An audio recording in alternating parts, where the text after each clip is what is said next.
All right, folks. So we're back, and we are going to take a look at some charts here.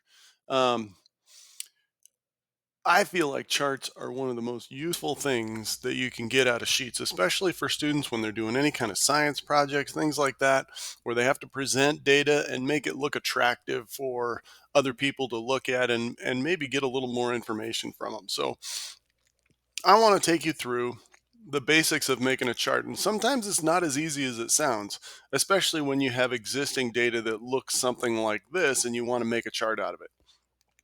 So I'm going to tell you the first thing, and one of the things that I didn't understand for a long time is when you choose the actual numbers, the actual things that you want to represent on that chart, that is called the series or a series. The series is the actual information. It's what makes the bar, it's what makes the line, it's what makes those graphic representations. So right here, I'm going to choose a series. Now, Google Sheets is really smart and it's going to go, oh, well, it looks to me like those are 2022 funds, but it's not that smart. So it's not going to go, oh, well, Harry Potter's the one that raised this 520. It's not going to understand that. So I'm going to take it right now and make a chart and insert this chart from insert chart. Now you'll notice a couple of things here. First, it just assumes this is what you want for your title, um, which is not really what I want for my title necessarily. It does not have any x-axis here. This is just like when you used to do plotting coordinates and whatnot. This is the x-axis, this is the y-axis. It does have y-axis label because it goes, oh, I see, that's right here. And it definitely scales for the numbers pretty well. But it doesn't have anything here because it didn't know what to use. So I have some options. I can do, if I just want to make this chart work, I can come over here to the chart editor, which pops up when you insert a chart. There are two areas here that you'd really want to know about. The first one is setup. Setup is going to be all the general stuff about the chart.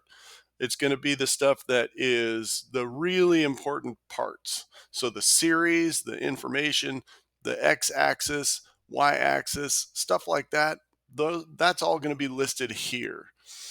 And also the chart type. So if you wanted to do a different type of chart, then you could totally do that. And you can see there's a whole bunch to choose from. But right now I'm going to leave it as it is, and I'm going to go ahead and add an x-axis. So I can say I need to know who is responsible for all these. So I'll click on x-axis. I'll click on my selected data range button, and then I'll come right over here and select all these names. And that way it'll know who I'm talking about, and it'll see which one lines up with what. So I click OK, and sure enough, it's all set to go down here.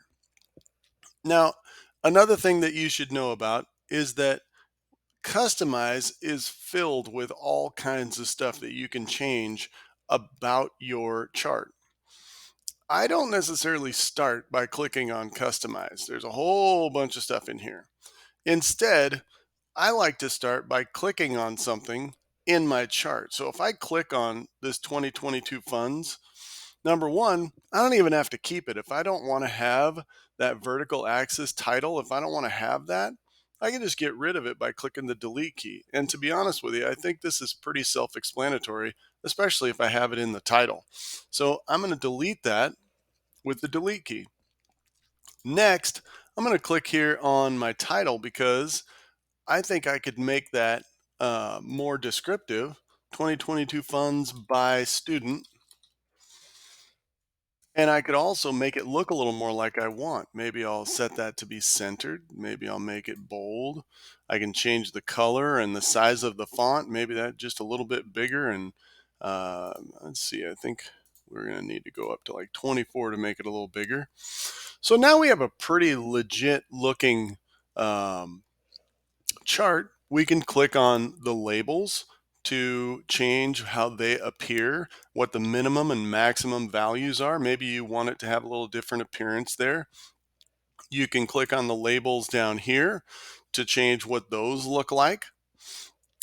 Pretty much anything that you click on in your chart, you're going to be able to change. And it's really cool because the customize area, it'll guide you right to what you need in order to make those changes.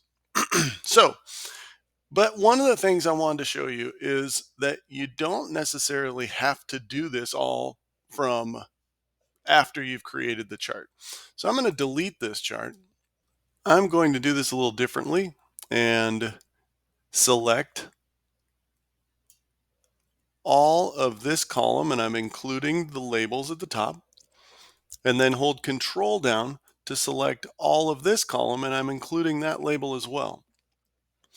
I go ahead and insert a chart, and you can see that it has y-axis label is those are looking good.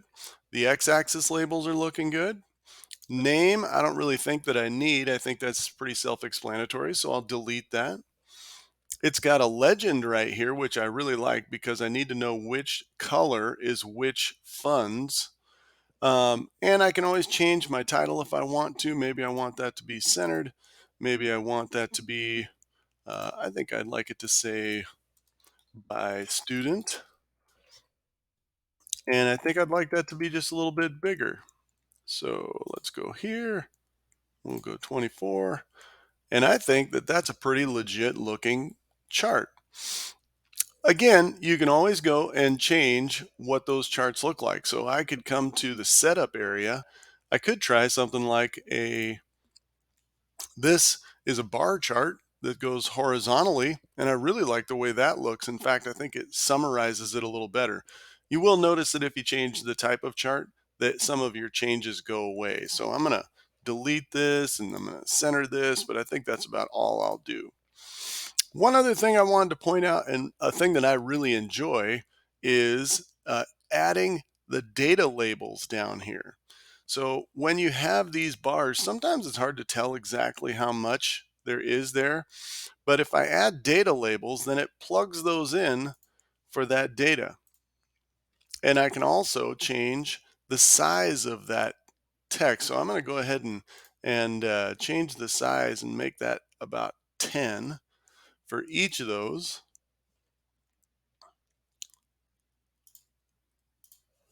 And that really shows everything that I want to be able to see on here. I feel like that gives me a very good representation. I can always resize this and then it looks even more attractive to me. But those are some of the basics for building a chart and making it look the way you want. I don't want to get too deep right now, but that is the real basics of making that chart look like you want.